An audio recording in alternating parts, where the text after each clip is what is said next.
নমস্কাৰ বন্ধু বান্ধৱীসকল এক্সামপেডিয়া অসম চেনেলটোলৈ আপোনালোক সকলোকে স্বাগতম জনাইছোঁ। আজি আমি বৰ্মন বংশৰ বিষয়ে বিতংভাৱে আলোচনা কৰিম।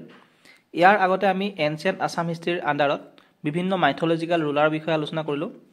ইয়াৰ ভিডিঅ' যদি আপোনালোকে চোৱা নাই তেনেহ'লে ভিডিঅ'ৰ ডেছক্ৰিপশ্যনত লিংক আছে, তাৰ পৰা গৈ আপোনালোকে সেই ভিডিঅ'টো চাব পাৰিব। গতিকে আহক আজি বৰ্মন ডাইনেষ্টিৰ বিষয়ে আলোচনা কৰোঁ। প্ৰথমজন ৰজা হৈছে পুষ্যবৰ্মন। পুষ্যবৰ্মনে হৈছে বৰ্মন বংশৰ প্ৰতিষ্ঠাপক। তেওঁ ৩৫৫ খ্ৰীষ্টাব্দৰ পৰা ৩৮০ খ্ৰীষ্টাব্দলৈকে কামৰূপত ৰাজত্ব কৰিছিল। তেওঁ সমুদ্ৰগুপ্তৰ সমসাময়িক ৰজা আছিল। এলাহাবাদ পিলাৰ প্ৰশস্তিত তেওঁৰ ৰাজত্বৰ কথা বৰ্ণনা কৰা আছে। এলাহাবাদ পিলাৰ প্ৰশস্তিত আৰু এখন অসমৰ ৰাজ্যৰ বিষয়ে বৰ্ণনা কৰা আছে, সেইখন হৈছে ডবকা। গতিকে ইয়াৰ পৰা জনা যায় যে ডবকা কিংডমখন এখন ইণ্ডিপেণ্ডেণ্ট ৰাজ্য আছিলে, অৰ্থাৎ কামৰূপৰ অধীনত নাছিলে। বৰ্মন বংশৰ পিছৰজন ইম্পৰ্টেণ্ট ৰজা হৈছে বালা বৰ্মন। তেওঁ ৪০৫ খ্ৰীষ্টাব্দৰ পৰা ৪২০ খ্ৰীষ্টাব্দলৈকে কামৰূপত ৰাজত্ব কৰিছিল। তেওঁৰ জীয়ৰীৰ নাম হৈছে অমৃতপ্ৰভা। তেওঁক কাশ্মীৰৰ ৰজা মেঘবাহনলৈ বিয়া দিছিল।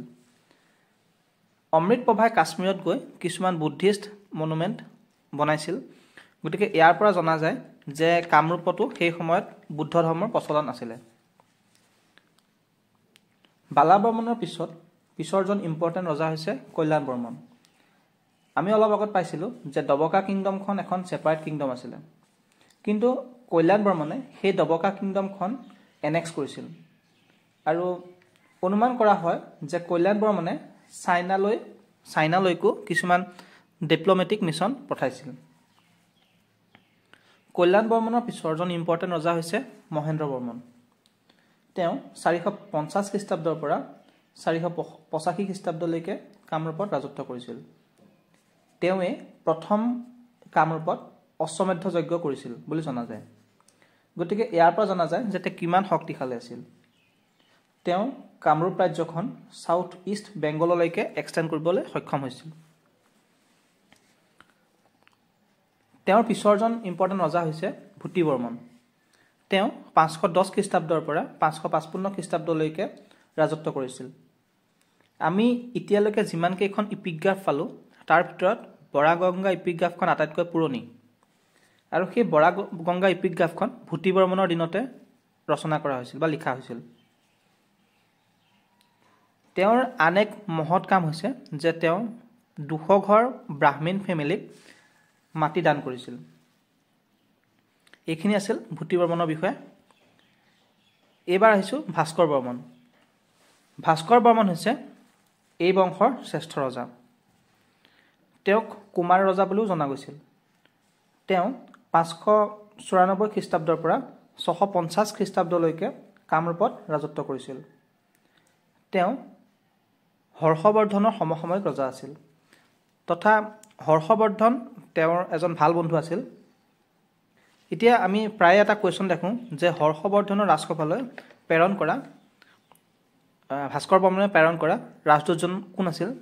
ইয়াৰ উত্তৰটো হৈছে যে হৰ্ষবৰ্ধনৰ ৰাজসভালৈ ৰাজদূত হিচাপে প্ৰেৰণ কৰা ব্যক্তিজন আছিল হংসবেদ। এইটো প্ৰায় কুৱেশ্যন আহে। তাৰপিছত আহিছোঁ যে তেওঁৰ দিনতে famous Chinese traveller Hiuen Tsang কামৰূপলৈ আহিছিল। ভাস্কৰ বৰ্মনে তেওঁক উপহাৰ হিচাপে এটা টুপি দিছিল, যাক হোলালি বুলি কৈছিল, আৰু সেইটো ছালেৰে বা স্কিনেদি বনোৱা আছিলে। ভাস্কৰ বৰ্মনৰ দিনতে নিধানপুৰ তামৰ লিপি লিখা হৈছিল। এইবাৰ চাওঁ আহক হিউৱেন চাঙৰ বিষয়ে। হিউৱেন চাঙে তেওঁৰ CUK নামৰ যোনখন কিতাপ আছে, তেওঁ সেই কিতাপখনত কামৰূপৰ বিষয়ে ধুনীয়াকৈ বৰ্ণনা কৰিছিল। তেওঁ বৰ্ণনা কৰা মতে কামৰূপ ৰাজ্যখন ১৭০০ মাইলছ পৰ্যন্ত বিয়পি আছিল। কঁঠাল আৰু নাৰিকলৰ খেতি সেই সময়ত কামৰূপত কৰা হৈছিল। কামৰূপৰ মানুহবোৰ সহজ সৰল আছিল আৰু তেওঁলোক বিশেষকৈ হিন্দু সম্প্ৰদায়ৰ লোক আছিল। তেওঁলোকে যুদ্ধত হাতী ব্যৱহাৰ কৰিছিল। ভাস্কৰ বৰ্মনৰ যিহেতু কোনো সতী সন্ততি নাছিল, গতিকে তেওঁৰ মৃত্যুৰ পিছত কামৰূপ ৰাজ্যখনত এটা পলিটিকেল ইনষ্টেবিলিটি ক্ৰিয়েট হৈছিল আৰু পিছত সেই কামৰূপ ৰাজ্য শালস্তম্ভ নামৰ এজন ব্যক্তিয়ে শাসন কৰিছিল। আমি শালস্তম্ভ তেওঁৰ ডাইনেষ্টিৰ বিষয়ে আমি পিছৰ ভিডিঅ'ত আলোচনা কৰিম। এতিয়া চাওঁ আহক কেইটামান ইম্পৰ্টেণ্ট চ'ৰ্চ যাৰ পৰা আমি বৰ্মন ডাইনেষ্টিৰ বিষয়ে ধুনীয়াকৈ গম পাওঁ। সেই যিবিলাক চ'ৰ্চ আছিলে সেইবোৰ হৈছে যে ডুবি গ্ৰেণ্ট, নিধানপুৰ গ্ৰেণ্ট, নালান্দা চিল আৰু হিউৱেন চাঙে যিখন CUK কিতাপ লিখিছিল তাতো বৰ্মন ডাইনেষ্টিৰ বিষয়ে ধুনীয়াকৈ মেনশ্যন কৰা আছে। গতিকে এইখিনি আছিলে বৰ্মন ডাইনেষ্টিৰ বিষয়ে কিছু কথা। আপোনালোকে যদি ভিডিঅ'টো ভাল পাইছে তেনেহ'লে লাইক কৰিব, চেনেলটো ছাবস্ক্ৰাইব কৰিব আৰু লগৰ বন্ধু বান্ধৱীসকলৰ মাজত ভিডিঅ'বোৰ শ্বেয়াৰ কৰিব। আজিলৈ ইমানেই, ধন্যবাদ।